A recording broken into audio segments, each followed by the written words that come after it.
Boa noite. Durante muito tempo ouvimos com insistência os principais dirigentes do futebol português enaltecer o contributo dos clubes para a vida coletiva do país. Importa reconhecer o mérito desportivo da sua ação, seja na captação de novos valores pelo mundo fora, seja na formação de jovens futebolistas nacionais que jogam cá dentro ou nos grandes clubes internacionais e que acabam por integrar uma seleção nacional considerada entre as melhores do mundo. Durante muito tempo, estes bons resultados desportivos, que são inegáveis, ofuscaram uma discussão séria e profunda sobre o real contributo dos grandes clubes nacionais em termos económicos, financeiros e de qualidade da gestão. É precisamente este o tema do programa de hoje. Serão os três principais clubes de futebol portugueses unidades geradoras de mais-valia económica e financeira para o conjunto do país? Ou, pelo contrário, serão centros de destruição de riqueza e de poupanças, tanto dos seus acionistas como dos seus financiadores, sejam eles particulares que compraram obrigações ou bancos que deram crédito e acabaram por nunca receber tudo o que tinham emprestado? Cada caso é um caso, certamente, mas neste programa vamos analisar em profundidade a real situação financeira e de gestão dos clubes e das SADs, do Sporting, Benfica e Porto. Não vamos esquecer as relações destes clubes com acionistas, com os agentes dos mercados de obrigações e de crédito bancário, as suas relações com as operadoras de telecomunicações, que lhes compram os direitos de transmissão televisiva e acabam por os financiar antecipadamente. E, em geral, não nos esqueceremos de analisar a qualidade do trabalho dos gestores que os dirigem. Convidados para a conversa e para o debate, Luís Vilar, doutorado e professor em Ciências do Desporto pela Faculdade de Motricidade Humana, também professor e coordenador de Desporto da Universidade Europeia. António Cerveira Pinto, analista político, autor do blog O António Maria. Tiago Caiado Guerreiro, fiscalista, advogado de negócios. E também esperamos João Vieira Pereira, diretor adjunto do Semanário Expresso, que está um pouco atrasado. Meus senhores, obrigado por terem vindo. Eu começo com uma declaração de interesses, tenho que fazer esta declaração de interesses. Gosto muito de futebol, no entanto, detesto a agressividade que se vive entre adeptos e muitas vezes provocada pelas lideranças dos grandes clubes de futebol. E, sobretudo, lamento profundamente que as famílias portuguesas, homens, mulheres e crianças, há muitos anos que não possam ir em conjunto, regularmente, assistir a jogos nos estádios de futebol em Portugal, que estão transformados em campos de batalha, muitas vezes verbal, mas por vezes também física. Se as famílias pudessem ir ao futebol em segurança, se calhar isso significava que estariam resolvidos muitos dos problemas que debatemos nestes últimos dias, meses e que vamos debater aqui esta noite. Bom, antes de ir vermos as contas mais em concreto das SADs dos clubes, dos grandes clubes de futebol, eu pergunto, meus senhores, estes clubes serão agentes económicos criadores ou destruidores de riqueza por aquilo que já referimos aqui no início e pela vossa opinião? António Cerveira Pinto. Bom, a impressão que eu tenho é que eles são criadores de riqueza, apesar de tudo o que se possa dizer sobre as questões que têm a ver com a gestão e com os impactos negativos que podem ter na sociedade. Os números existem porque existem alguns estudos, fala-se em que o impacto do futebol profissional em Portugal pode ter um impacto à volta de 0,22% do PIB, portanto em Inglaterra esse impacto andará no 0,13%, mas depois na Alemanha já vai para os 0,3%, em Espanha vai para os 0,75% a 1%, portanto o que é que isto quer dizer? Quer dizer que pelo menos desde o início do século, que o futebol se foi transformando num enorme, um enorme setor económico em todos os países, sobretudo e em primeiro lugar na Europa, mas está a expandir-se para os outros continentes. E é essa expansão também que justifica ou que explica, digamos assim, o crescimento da economia do futebol na Europa. E essa regra aplica-se a Portugal, Portugal também contribui. Olhando para os números, 0,22%, sem contar com as apostas desportivas, portanto, pondo de lado, portanto, as apostas desportivas oficiais e a economia clandestina das apostas, porque tudo isto acaba por mexer na economia. Quer dizer, se numa barbearia, como eu assisti, todos os barbeiros e alguns clientes fazem apostas no campeonato nacional, pequenas apostas, pronto, 10 euros, 15, 20 euros, se multiplicarmos isso por milhares de pessoas, portanto, é a economia que está a girar, o dinheiro passa de um lado para o outro, portanto, ou seja, o impacto é positivo na economia e é tanto, e é o facto de ser positivo e ter vindo a ser cada vez mais positivo, que o negócio gera milhões de milhões. E é exatamente por, de repente, haver um setor económico onde se mexem quantias muito avultadas de dinheiro, que surgem depois todos os outros fenómenos que nós conhecemos, nomeadamente a corrupção, e também não se ultrapassam hábitos culturais antigos, como sejam os da promiscuidade entre a política e o futebol. Concretamente, em relação a estes três clubes, no caso que temos assistido, em particular do Sporting, parece evidente que há uma destruição de riqueza nos últimos tempos, portanto, vem um bocado a contraciclo com o que era. Mas, em geral, as práticas dos gestores são pautadas por padrões internacionais ou assistimos à portuguesa, ao aportuguesamento e desvirtuação de normas de compliance, de normas de respeito pela transparência? Eu creio que a questão dos gestores do futebol é um bocadinho como os gestores bancários e é um bocadinho também como os gestores políticos. Ou seja, há questões culturais que têm a ver com uma sociedade muito paternalista, muito clientelar, muito rentista. Portanto, nós sabemos hoje que o capitalismo português está praticamente atrofiado exatamente porque não soube libertar-se dessa relação, digamos, umbilical e essa relação endogâmica entre certos setores da sociedade que entre si combinaram durante décadas a forma de se apropriarem de uma parte da riqueza gerada por todas. Não soube ou não quis, porque se calhar dá jeito a muita gente, a muitos gestores. É a melhor forma deles conseguirem o seu objetivo. Pois, mas depois vão à falência, como aos bancos, e o que acontece é que se nós não tivermos cuidado, dentro de algum tempo os nossos clubes também passarão a pertencer a financeiros internacionais. Já tivemos uma fase em que deviam muito ao fisco e depois foi preciso clarificar através das SADs. Agora o risco é que volta a acontecer, mas já com perda de capital, como aconteceu com grandes empresas, aliás, em Portugal. Luís Vilar, a mesma questão. Os clubes destroem riqueza ou no somatório ainda constroem riqueza, apesar de terem muitos problemas que já vamos analisar a seguir? Antes mais, boa noite e obrigado pelo convite.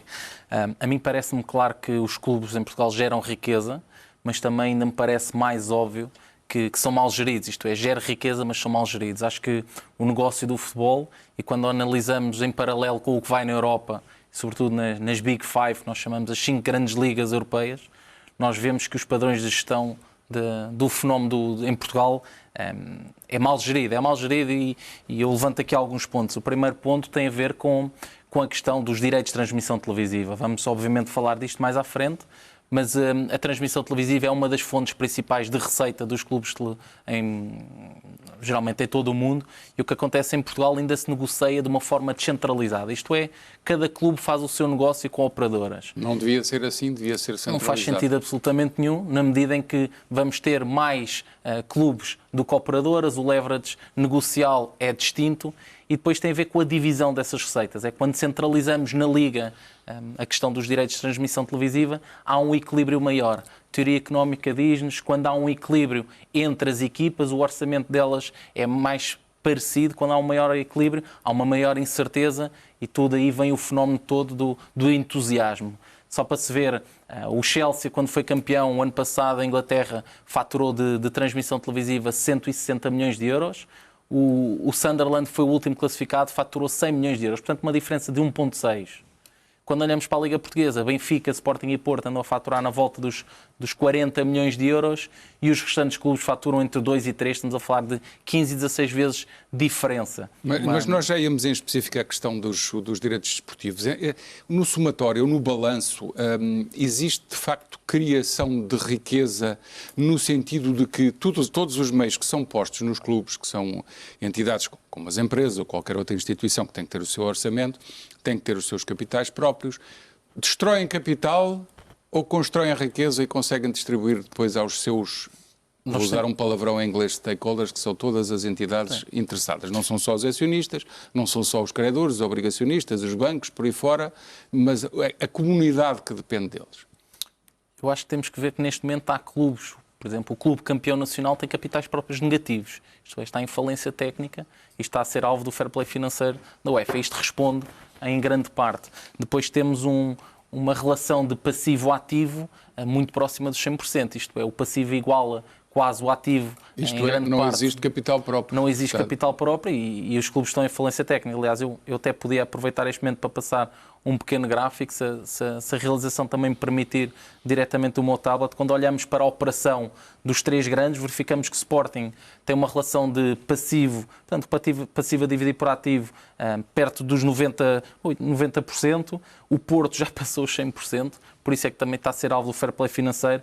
O Benfica, curiosamente, há uns anos para cá, estava acima dos 100%, veio reduzindo drasticamente o seu passivo.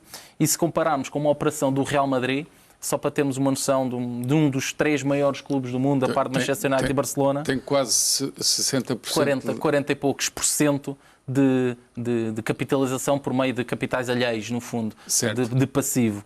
O que demonstra um risco completamente diferente. Tem 60% de capitais próprios, enquanto os três grandes em Portugal não passam andam ali nos 90% e muitas vezes mais. O que acontece é que o risco presente é tremendo. E depois fomos ver as fontes de financiamento e aquilo que traz mais dinheiro. Em Portugal, mais de 50%, e passo também aqui a mostrar aqui as fontes de receitas, se me permitirem, mais de 50% tem a ver com transação de jogadores. Portanto, a operação de Benfica, Sporting e Porto está muito assente na transação de jogadores. Vemos aqui o Sporting e o Porto, inclusive, se não for a transação de jogadores, têm uma operação negativa, isto é, tudo o que vem de marketing, direitos de TV, UEFA, bilheteira, que é aquilo que é sustentável e é o que sustenta os grandes clubes europeus. É o que sustenta os grandes clubes europeus. Em Portugal, esta receita não ultrapassa os custos que advêm da operação sem transação de jogadores. No Benfica passa sim, mas também passa por 3 milhões. Numa operação de 250, parece-me que é excessivamente curta. Portanto, só equilibram as suas contas, dito por outras palavras, só equilibram as suas contas não com o resultado da exploração, o resultado operacional, mas sim com os resultados extra, que são as vendas de ativos, que são os jogadores. Sim, se não for a transação de jogadores, hoje os clubes não conseguem. Repare-se, o Benfica no último ano vendeu 122 milhões de euros em jogadores. Isto é uma fatura impressionante e mesmo assim gera no final do ano 40 milhões de euros e foi o melhor exercício que eu me lembro desde que há sociedades anónimas esportivas. E mesmo assim é dos três grandes clubes o que tem as contas mais equilibradas. Tiago Caiado Guerreiro, a mesma pergunta, e depois já lá vamos mais em pormenor às contas dos clubes. O Luís ainda bem trouxeste estes gráficos, eu também tenho aqui alguns números para mostrar, não tão sistematizados, porque conheces melhor o setor que eu, mas eu hoje aventurei-me nesta área, porque estamos em período de... Mas trazes um que eu já estou a ver que é muito interessante, não é? Já lá vamos. Eu não o conheço, por isso estou ansioso para ouvir. Obrigações. Tiago, esta mesma questão mais genérica, são criadores ou destruidores de riqueza, os grandes clubes em Portugal?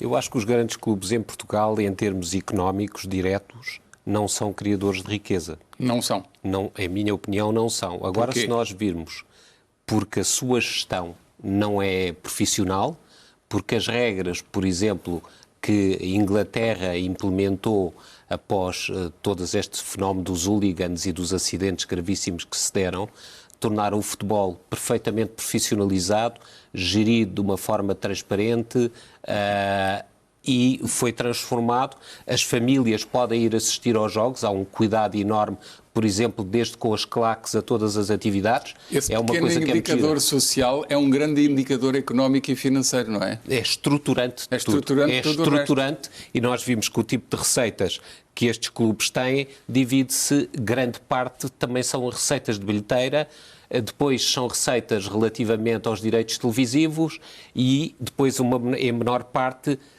são marketing, mas grande parte são de bilheteira. Em Portugal não há praticamente receita de bilheteira como eu tenho aqui neste gráfico. Senhores, eu não resisto a uma provocação aos dirigentes dos três grandes clubes.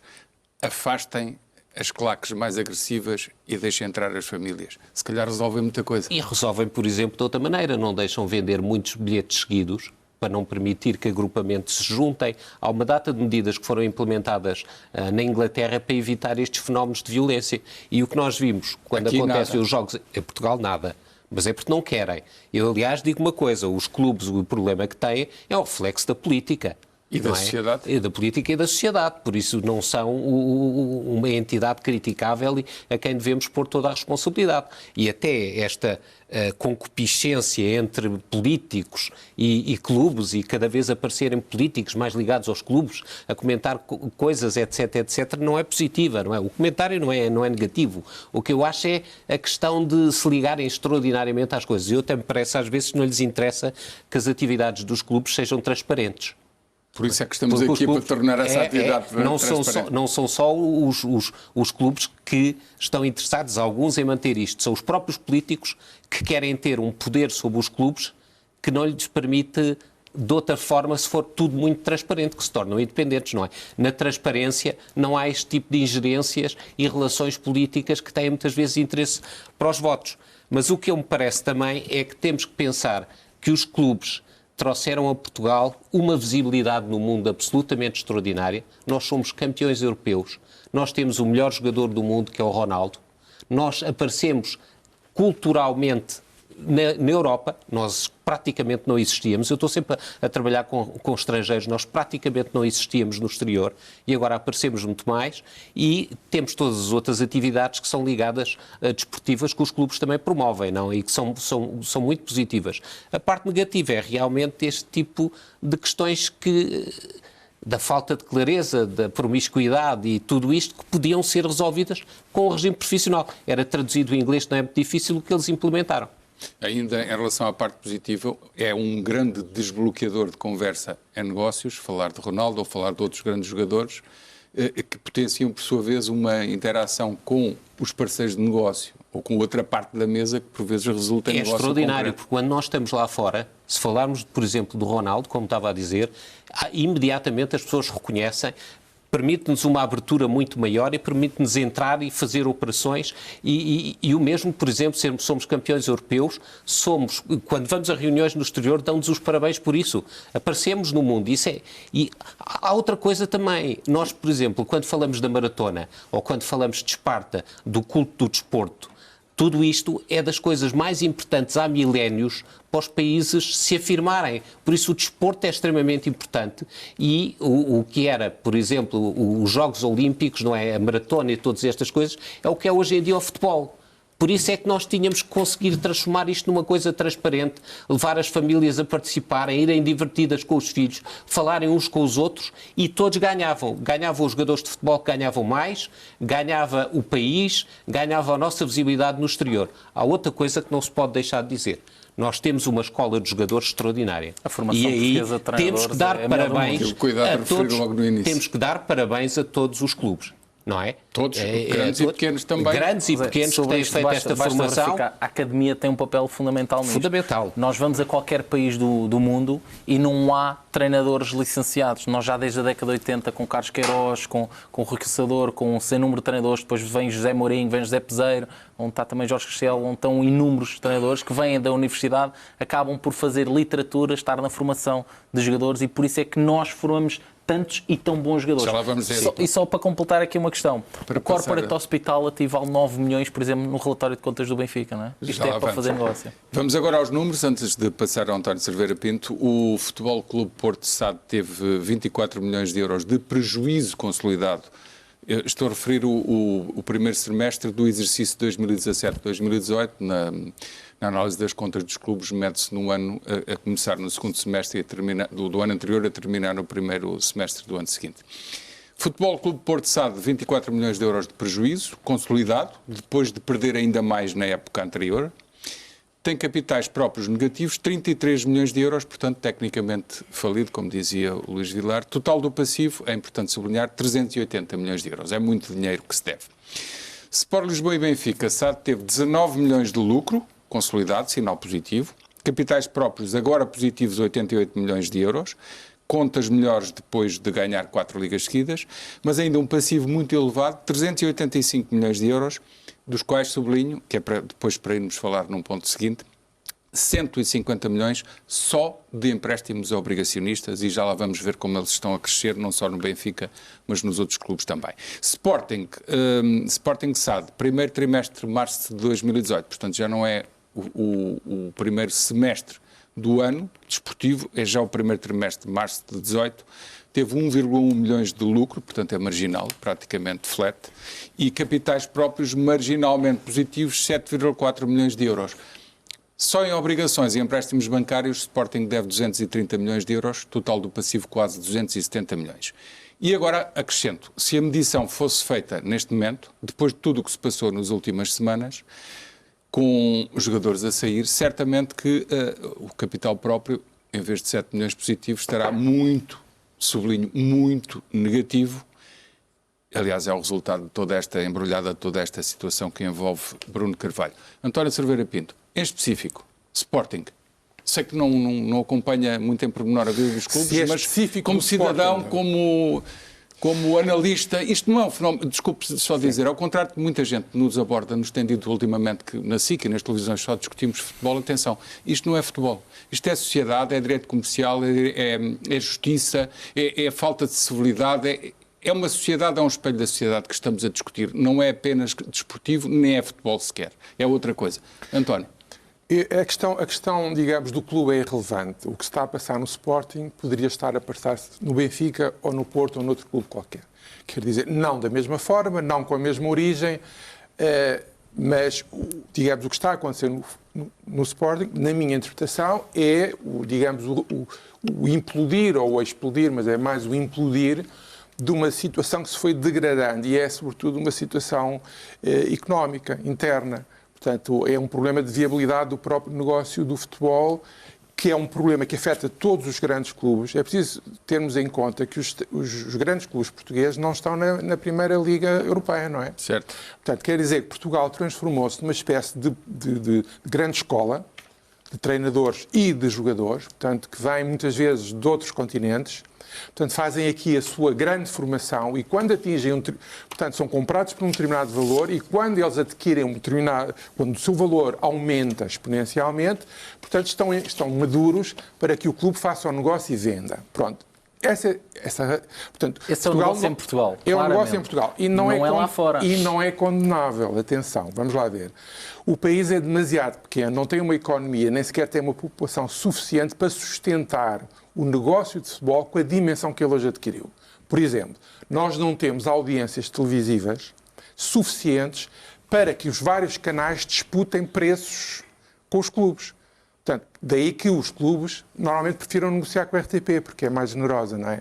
Portanto, isto é daquilo que eu sei.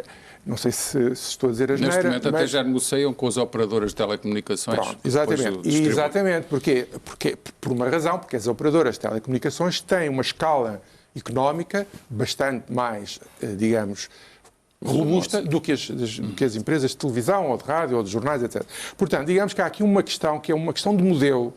E o modelo económico do futebol português provavelmente não poderia ser muito diferente. E esta questão é importante. Ou seja, nós temos que pensar que o futebol português é um negócio, é um desporto, mas também é um negócio, sobretudo o futebol profissional, e que ele teve que ser desenhado em função das novas circunstâncias. As novas circunstâncias é a União Europeia, por um lado, e é a globalização, por outro. Quer dizer, nós hoje não temos só um mercado europeu a disputar bons jogadores. Amanhã teremos a China a cobrir as ofertas da Espanha, ou da Inglaterra, ou da Alemanha. Portanto, ou seja, eu olhei para os números e aquilo que se nota do ano 2000 para cá é que o negócio de futebol tem estado a crescer a um ritmo muito superior ao crescimento do PIB mundial ou do PIB dos países. Está a subir a 4, 5, 6% ao ano. E o desajustamento do modelo lá fora em relação ao modelo português é que está a provocar, no caso concreto, esta instabilidade no caso do Não é do isso Sport. que está a provocar a instabilidade, digamos. Isso é uma condicionante que obriga a ser muito mais rigoroso na gestão do negócio. Esse é o aspecto. Mas como temos maus hábitos, portanto, os hábitos de ir almoçar com o gestor bancário e o dinheiro aparece e não há transparência nisso. E estamos habituados a acumular dívidas, a rolar as dívidas, sem que haja uma supervisão, de facto, exigente. E depois o que acontece ao Sporting é o que aconteceu ao BES. Quer dizer, a certa altura, as coisas são escondidas, até que rebentam. E quando rebentam,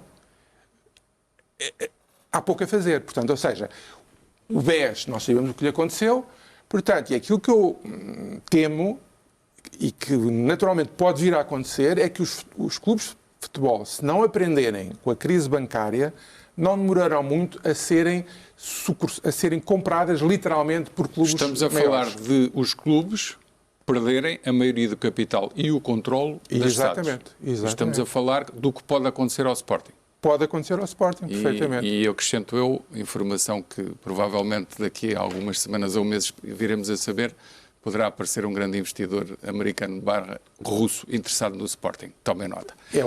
Exatamente. É lógico, vamos lá ver.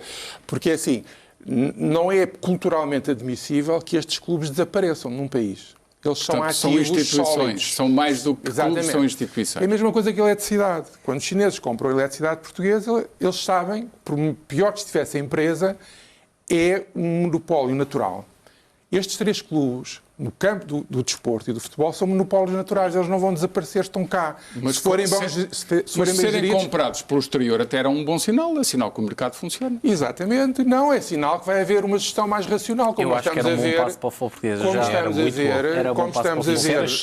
Como estamos a ver na TAP, na ANA, etc. Ou seja, infelizmente para nós, ou para alguns de nós, temos que admitir este cenário de que os maus gestores, como a má moeda, vão ter que ser afastados por boa moeda e por bons gestores. No setor em concreto, clubes de futebol grandes podem ser comprados por grandes investidores estrangeiros. Luís Vilar, isso seria saudável? É claro que... Eu já passei a fase em que achava que não. Eu neste momento acho que sim e acho que os clubes vão acabar por ser comprados e possivelmente o Sporting será o primeiro, porque o Sporting não restará solução se não vender a parte do capital que tem. O que referi é muito em concreto. Sim, mas eu gostava aqui ainda de passar um pouco atrás e marcar primeiro uma distinção entre as sociedades anónimas desportivas e as sociedades anónimas. É que as sociedades anónimas desportivas vivem necessariamente de vitórias. Portanto, os resultados desportivos, e sobretudo em Portugal, estão muito alavancados nos resultados desportivos. Os resultados financeiros muito alavancados. Melhorou contas por causa destes 4 anos. E vou explicar porquê.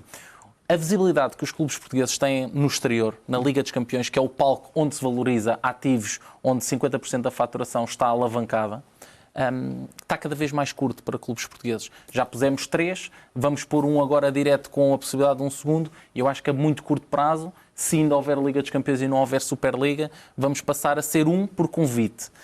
E o que é que eu quero dizer com isto? Quero dizer com isto que a malha está a apertar e os clubes estão desesperados por entrar, porque não se vende jogadores a 30 e a 40 milhões sem Liga dos Campeões. E o Benfica conseguiu fazer isto durante anos seguidos porque conseguiu aparecer na Liga dos Campeões. O segundo ponto que eu gostava de fazer tem a ver com esta questão, o que se passa no Sporting. O ativo do Sporting em plantel, o valor do plantel, que é um ativo, e esta é a grande questão que não foi cuidada pelo Presidente do Sporting ao menosprezar o papel que os jogadores têm, está avaliado em 65,911 milhões de euros. E destes 65, convém dizer que em todos os plantéis das SADs dos clubes de futebol não contam jogadores que são da formação. Portanto, William Carvalho, Gelson, Rui Patrício e Daniel Pudense não contam como ativos porque não foram comprados, foram formados. Os outros crescendo. Mas Bruno Fernandes e Base Doce contam. Eu hoje fui ver no relatório de contas do Sporting quanto é que valiam estes jogadores e ascendo ligeiramente a 20 milhões de euros. Portanto, estes 7 milhões de capitais próprios já não existem. Já não existe. O Sporting tem 16 milhões 468 de capitais próprios, menos 21 de Base Doce e Bruno Fernandes que acabaram de sair. Portanto, o Sporting neste momento estará com capitais próprios negativos na ordem dos 5 milhões de euros. Para quem acompanha melhor lá em casa, também está em falência técnica. Falido, sim. Sim. Mas este não é o problema. O problema do Sporting é pior. Porque quando nós vamos olhar para a operação anual, nós percebemos que vendas de jogadores anda na ordem dos 90 milhões de euros para gerar um mínimo de lucro positivo e o Sporting não vai conseguir vender jogadores porque não os tem, porque eles fugiram. Não os tem. Portanto, a próxima época financeira... Não é próxima, José. Eu acho que é mais do que uma. A bilhética, os direitos de transmissão, o merchandising, porque não há jogadores interessantes e não é um espetáculo interessante, tudo isto vai encurtar. E o que é que eu acho que é? É uma crise sistémica, no fundo, é que ano após ano os resultados vão sendo negativos e vão passar para aumentar o passivo. para o balanço financeiro, então, e vai aumentar o passivo. Época é estrutural. Sim, as pessoas na opinião prazo. pública estão muito preocupadas com quem vai ser o treinador da próxima época e se a equipa é competitiva. Eu já dou isto barato. O meu problema é se daqui a 3 anos o Sporting vai ter uma equipa competitiva, porque esta fuga de capital é drástica para o que é a operação anual e para o que é o ativo do Sporting. E já estamos a falar no pós-Bruno Carvalho, não nos interessa aqui essa discussão sobre o comportamento dele, hoje estamos a olhar para outra coisa. Tiago Caiado Guerreiro, no caso em concreto, do ponto de vista económico e financeiro, obviamente. Do ponto de vista económico e financeiro, voltamos à questão da transparência. Uma das coisas que obrigou as empresas a serem mais transparentes e mais sistematizadas em Portugal foi o IVA, que obrigava a que a contabilidade fosse muito transparente para que o imposto fosse entregue mensalmente ou de 3 em 3 meses, e isso profissionalizou e transformou as empresas em melhores geridas. Com a particularidade de se poder deduzir uma parte, que são dos nossos custos, em relação àquele que se cobra da empresa a quem se presta o serviço e que se entrega ao Estado. Exatamente. Portanto, há ali um incentivo para fazer rolar o as coisas regularmente e fazer bem, não é? O que nós temos aqui infelizmente, é outra vez a mesma questão. Que incentiva é que os clubes têm em ter contas transparentes e terem, efetivamente, serem lucrativos e serem interessantes, uma vez que, quando nós olhamos, e deu muito bem o exemplo dos bancos, nós não percebemos ainda, não temos dados ainda para perceber porque é que eles faliram, temos umas coisas genéricas, mas não interessa ao poder político que nós saibamos o que é que aconteceu ao dinheiro. Não vamos referendo aqui uns nomes, mas não temos o quadro geral. Mas infelizmente não temos o quadro geral. Sim. E eles não querem transformar isto transparente. Como, por exemplo, não sabemos a lista dos 50 maiores devedores dos bancos, nomeadamente da Caixa Geral de Depósitos, meteram-se lá 4 ou 5 mil milhões de euros e nem sequer percebemos para onde é que aquilo vai. Dos bancos, devedores substanciais são os próprios clubes, nomeadamente o Sporting. Exatamente, mas injetamos dinheiro nos bancos, os bancos às vezes injetam nos clubes e ninguém verifica nada. Ninguém verifica nada porque não querem leis transparentes. A grande pena que eu tenho disto, de facto, é que, concordo com o que estava a dizer, a situação financeira dos clubes é catastrófica. É extremamente frágil. Qualquer coisa, por exemplo, esta questão de desestabilização que aconteceu, o que aconteceu, por exemplo, no Sporting, e também aconteceu com o Benfica, com o Vale Azevedo, não é? Deu cabo do clube durante 15 anos. Mas o que nós temos aqui é que o clube é tão frágil que qualquer coisa pode levar a que, basicamente, ele entre em falência. O grande problema é que depois vem um investidor, compra aquilo grátis, faz o que quer, e se está desinteressado, abandona o clube. E isso é uma pena, porque isto faz parte da nossa cultura. E os políticos, mais uma vez, com esta atitude, que podiam fazer leis e aplicar as leis, desinteressam-se totalmente. Isto faz parte... O Governo já devia ter dito alguma coisa no sentido de alterar algumas regras de jogo, ou intervir, ou clarificar, ou obrigar a clarificar. Eu acho que o Governo e a oposição podiam fazer uma coisa muito simples, que era, mais uma vez, verem como é que são regulados os outros clubes nos outros países, nomeadamente a grande reforma que foi feita em Inglaterra. Eu não tenho tendência nenhuma para a Inglaterra, mas eles tiveram problemas tão graves, que tiveram que pegar nisto e resolver, porque nós estamos, de outra forma, nessa situação extremamente grave. E pior que isto tudo é que temos uma escola extraordinária, temos jogadores muito bons, estamos neste momento com imensa visibilidade, por isso esta reforma podia ser muitíssimo bem aceita. Para além da questão dos empréstimos dos bancos, sim, e já lá vamos às sucessivas reestruturações aos empréstimos também. Vamos a uma outra fonte de financiamento, que são os cidadãos em geral, que olham para os títulos de dívida dos clubes e, quando veem taxas de juros de 4, 5 e 6%, acham interessantes. E acrescento, o Banco de Portugal, que é tão lesto a dizer aos bancos que não podem prometer taxas de juro substanciais, acima de 2 ou 3%, já o Banco de Portugal está em cima deles a dizer que estão a pôr em causa a sua sobrevivência a longo prazo. Estou a falar dos bancos. Para os clubes que oferecem 5% e 6% para se poderem financiar, ninguém diz nada. E devia haver uma supervisão. E devia haver supervisão e, principalmente, os prospectos e tudo tinham que esclarecer o risco e tinham que esclarecer os capitais. E agora vamos ver como é que eles vivem, que eu peço ao Henrique Torres Pereira e à nossa equipa para mostrar este gráfico que estamos a ver, que é a prova de que isto são bolas de neve. Este gráfico tem um ano. É de um blog, Futebol Português, Artista do Dia, E revela, isto é impressionante ver como, por exemplo, há várias séries de emissões de obrigações. Depois, no caso do Porto, isto vai crescendo de 11, 15 para 18, isto é na linha do tempo, de 2002 a 2017. Vai crescendo, depois passa para 18, 30, 45 milhões, depois há uma segunda série, 10, 20, 30. Sporting, 12, 18, 19, 20, 30, e entretanto está à pressa para conseguir uma emissão de 15 milhões que está a correr mal, porque os próprios bancos... Um deles cortou-se, já não quis ir e a CMVM não aprova o prospecto. Depois Benfica 20, 40, 45, 50, 35, 45. Ora, o que temos aqui são várias bolas de neve que estão a crescer porque os bancos, entretanto, tiveram uma supervisão mais apertada, tiveram que cortar crédito novo aos clubes, estão a reestruturar o antigo. E onde é que os clubes vão? Vão ao mercado em geral. Luís, isto é perigoso. Isto é muito perigoso. Isto é muito perigoso, sobretudo para quem compra, porque não sabe o que está a comprar. Lá está o tal prospecto e a transparência do que vem no prospecto. Nomeadamente, vamos pegar no exemplo, e agora está na ordem do dia, mas não quer dizer que seja o caso, do Sporting Clube Portugal, não é? O Sporting Clube Portugal venceu agora o último empréstimo obrigacionista e teve que contratuar um novo empréstimo obrigacionista para pagar o anterior. E não conseguiu fazer isso em tempo oportuno, portanto... era até maio e renegociou o pagamento dos juros, o pagamento do empréstimo em novembro. Precisa urgentemente de 15 milhões de euros. E o Presidente... Isso é para a Caixa, para pagar as contas já a seguir. Pois, eu tenho dúvidas que seja só para isso, porque se o plantel, e vamos fazer contas, se o plantel tem de ordenados, e o Sporting tem de ordenados, gastos com pessoal 63 milhões 998 mil euros, se dividirmos isto pelos meses do ano, eu diria que não passa dos 4 milhões de ordenados mês. E o Sporting está a pedir um empréstimo de 15 milhões para a tesouraria.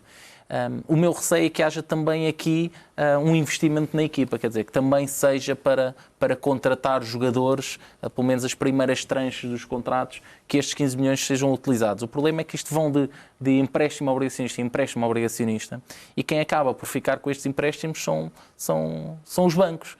O caso das VMOCs do Sporting Clube Portugal neste momento é algo inacreditável, porque o Sporting vendeu 125 milhões de euros de dívida em valores mobiliários obrigatoriamente convertíveis, isto em 2012 a primeira tranche e penso que a segunda tranche em 14 ou 16, e estamos em 18 e vai recomprar aquelas ações por 40 milhões de euros, porque entretanto desvalorizou o preço da ação e os bancos já lhe deram como em paridade. Desvalorizou e porque os bancos aceitaram não exigir esse pagamento. A minha questão é, um destes bancos é um banco português, é um banco nacional. É mais grave que isso. O banco em causa é o Novo Banco. O Novo Banco. Que nós financiámos em 3,9 milhões de euros diretamente nós, contribuintes, e este ano pusemos lá mais quase 800 milhões e para o ano mais 800 milhões. A questão que eu pergunto Desculpem a observação. Isto é uma vergonha.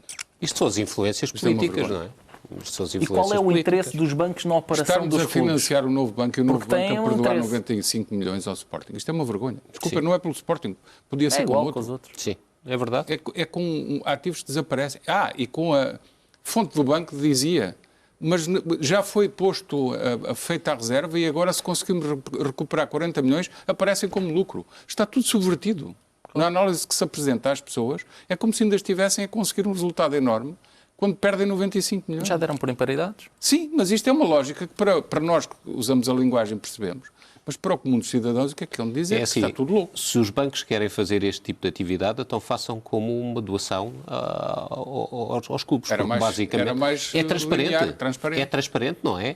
Tem essa opção, desde que os acionistas aceitem, fazem estas doações. Agora, isto é mais uma vez aquela falta de transparência, que eles sabem perfeitamente que não vão ser pagos, desculpem, os bancos olharem para as contas, ou então têm que voltar ao jardim infantil. Dizia uma fonte que preferia 135 milhões a 135 milhões, que eram obrigações convertíveis em ações, que iriam transformar-se em ações que não valiam nada, valiam zero. Preferia 135 milhões que não valem zero, não preferia isso e preferia 40 milhões mais seguros que o Sporting pagasse. 40 milhões e vão receber os 40 milhões. A questão é, vão receber os 40 milhões ou não vão? Daqui a 5 anos fazem um rollover para 3 milhões. Pois. Ou para 2 milhões. Por isso, se querem fazer as coisas transparentemente, fazem doações. E nós aí sabemos, pronto, estão a financiar os clubes de futebol, é prioritário, os acionistas aceitaram. Agora, pura e simplesmente, e a colocar esta dívida, quando se for aposta a investidores e a pequenos investidores, etc., as pessoas pensam que serão remuneradas alguma vez por isto e que serão pagas, e não vão ser pagas, não é? E aí também já há uma coisa... Estamos a falar de particulares neste momento. Sim, nós compram. E temos uma entidade que é supervisora, que é a Comissão de Mercado de Valores Mobiliários, que, ao ter a supervisão e à emissão de dívida ou todas essas coisas, são chamados aqueles riscos mais graves e que têm que ser mais escrutinados, devia dizer, esperem lá, na vossa situação de capitais próprios, não permite que... É que isto nem é... Neste caso, isto nem é último... subprime. Eu nem sei como é que chamamos a isto. Isto é underprime. There's no prime at all. É tóxico. Claro. Mas... é doei. Pronto, estou a doar dinheiro. São empresas que estão assentes na emoção. Não são empresas que estão assentes na razão. Há o investimento que é do coração, que é comprar as obrigações. Alguma vez uma empresa estava ainda... Mas então põe o coração nas obrigações. O coração nas obrigações e põe uma frase. Talvez nós te paguemos. E então as pessoas que gostam realmente de futebol vão lá e recebem um coração com talvez paguemos. Alguns é de coração, mas outros são enganados. Não é? Sim. Bom, António Cerveira Pinto, uma outra questão. Estávamos a falar agora de dívida do clube ao sistema financeiro, por um lado aos bancos e por outro lado aos particulares que subscrevem estas obrigações. Como disse o Luís, depois isto acaba por ir para os bancos por outra via. Mas no caso concreto de um gestor, e que não é o único, eu não quero aqui particularizar, é no sentido que é um caso, um gestor, que é presidente do Benfica, tem um conjunto de dívidas de 700, 800, até mais milhões de euros ao sistema bancário. Pede reestruturações porque não consegue. Com uma particularidade, é que, entretanto, faz-se um acordo, nomeadamente também com o novo banco, e essas dívidas são passadas para um fundo, e o fundo, curiosamente, é gerido pelo vice-presidente do Benfica, pessoa que já esteve aqui várias vezes, que é o Dioso Ribeiro, certamente muito competente tecnicamente, mas isto não me parece que tenha transparência nenhuma. E, entretanto, aparece nessa sociedade para o valor o filho do presidente Luís Filipe Vieira, que também está a gerir esses ativos. E eu pergunto, mas o que é isto? Não, nós em Portugal não temos a chamada declaração de interesses aplicada a toda a sociedade, que é uma coisa que devia existir, não é? E aquilo que se chama também os conflitos de interesse, ou seja, devia haver regras muito simples, que existem praticamente em todos os países da Europa, em que estas situações são pura e simplesmente impossíveis. Portanto, porque há conflito de interesses.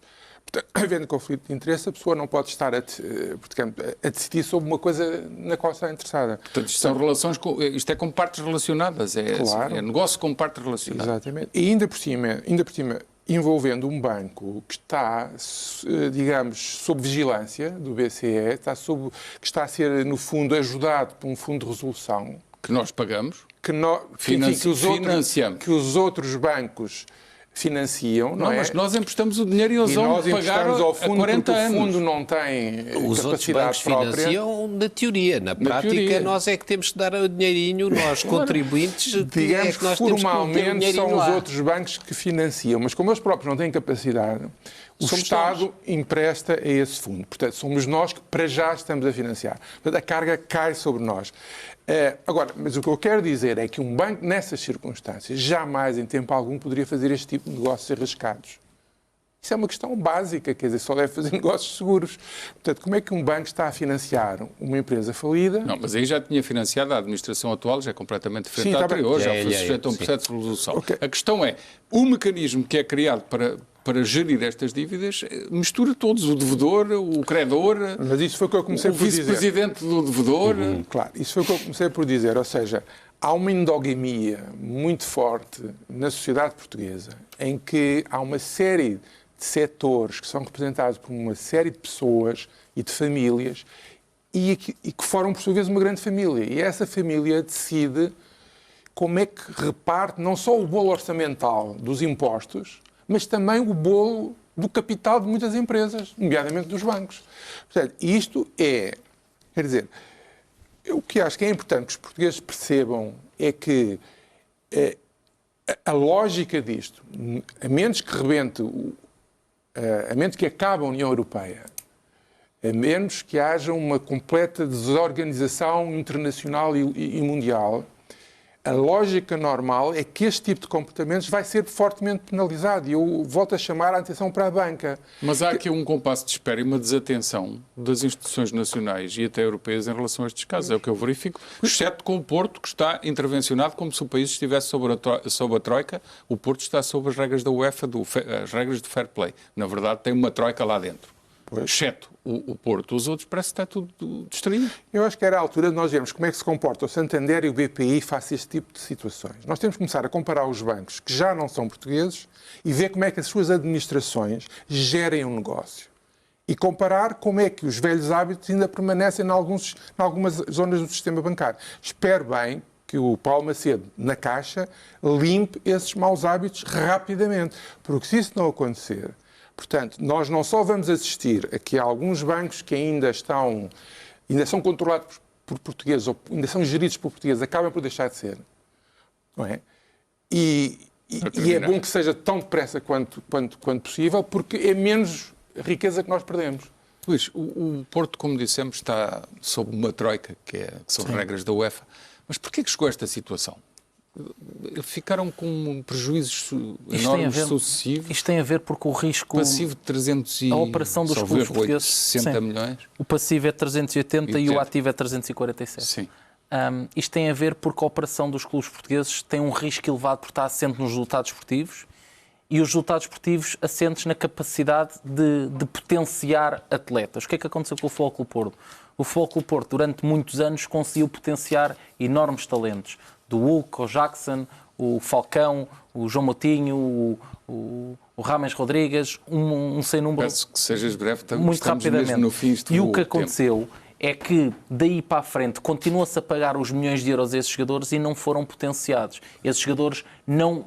No fundo, o objeto de scouting não foi tão bem feito porque se meteu a mão de muitos empresários e muitos interesses e começou-se a contratar jogadores que não eram tão interessantes, mas que a comissão vinha para alguns amigos e a partir daí o Porto acabou por não gerar mais valias sobre os jogadores e a operação rapidamente foi para o negativo. Isto que aconteceu ao Porto pode acontecer. Vinha para alguns amigos. Então, eu vou formular de outra maneira. Os clubes portugueses têm todos capitais próprios ou nulos ou negativos, e, portanto, estão a maior parte tecnicamente falida, mas os seus dirigentes e os jogadores, muitos deles são ricos. É isto? Sim, não tenho dúvidas nenhumas disso. Tiago, só mais um ponto em relação a... E os dirigentes das claques também são ricos. Eu não podia concordar mais com... E o Fisco não os... Os dirigentes da claque, ser dirigente de claque é uma profissão muito bem paga hoje em dia. E o Fisco não procura saber o rendimento? Pois não sei. Tiago, só uma última questão, ainda em relação a este ponto, rapidamente, ias a dizer que... Meteu-se a mão.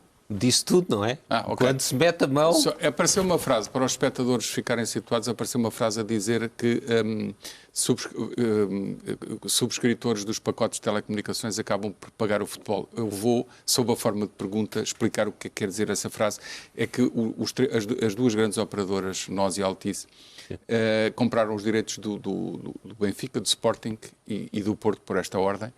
E a coisa andou pelos, corrijam-me se estou em erro, mas... 50, entre os 45 e os 50 milhões de euros ano. Há 10 anos são 500 milhões, depois mete publicidade, não mete publicidade, mas já cerca de metade disso eles não conseguem recuperar com a venda dos próprios direitos. Pois. Estou correto, certo? Portanto, na verdade, quem está e vai pagar essa diferença são os subscritores dos pacotes de internet, telefone e televisão nas casas, mesmo que não vejam futebol.